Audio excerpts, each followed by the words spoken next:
सभी को मेरा जय महाराज जी की। आज की महाराज जी की विशेष पंक्तियाँ। गुरु का हर कर्म शिष्य के लिए महाप्रसाद होता है। आज का विशेष अनुभव, महामंत्र का सुरक्षा कवच। वह चांदनी रात थी, चारों ओर अंधकार अवश्य था, लेकिन चांद की रोशनी हल्का हल्का उजाला करने की कोशिश कर रही थी। गुरुदेव के हम सभी प्रचारक उसी रोशनी का सहारा लेते हुए लोगों के घरों की ओर जा रहे थे। एक एक घर की सांकल बजाते हुए वह आवाज़ दे दे कर हम उन्हें उठा रहे थे। बस एक ही बात हम सब के मुख पर थी, बहुत भयंकर समय आने वाला है, इसलिए जल्दी से उठो, उठकर ध्यान साधना करो।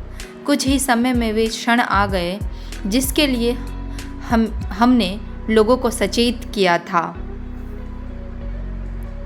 आकाश में बादल गरजने लगे, बिजलियां कड़कने लगी और नीचे ज़मीन पर अपना आक्रोश दिखाने लगी। बिजली जिस भी घर पर गिरी वह घर जलकर राख हो गया, वह घर जलकर राख बन गया। मैं अभी भी गलियों में यहाँ वहाँ दौड़ रही हूँ। जो लोग अभी भी सोए हुए हैं उन्हें जगा रही हूँ। उठो उठो, देखो लोगों के घर जल रहे हैं, प्रकृति विध्वंस मचा रही है। यदि अपने घर को बचाना है तो जल्दी से साधना में बैठ जाओ। गुरु भक्त शीघ्र ही साधना में बैठते नजर आए, लेकिन जिनके पास ब्रह्मज्ञान नहीं था वे बोले, हम साधना कैसे कर पाएंगे? हमने तो अभी ज्ञान ही नहीं लिया है, ऐसी स्थिति में हम क्या करें? हमने उनसे कहा, आप ओम श्री आशुतोषाय नमः महामंत्र का जाप करो, यह महामंत्र ही अब आपकी रक्षा करेगा। उन सभी ने जल्दी से ओम श्री आशुतोषाय नमः का जाप करना शुरू कर दिया। अब जैसे ही बिजली उन पर गिरी तो वह उन पर कोई दुष्प्रभाव नहीं डाल पाई, उनका बाल भी बांका नहीं हुआ। बिजली ने मुझ पर भी अपना प्रभाव डालना चाहा, पर ब्रह्मज्ञान की ध्यान साधना के प्रभाव से वह मेरे शरीर को पार कर जमीन में चली गई। मुझ पर उसका तनिक भी प्रभाव नहीं पड़ा।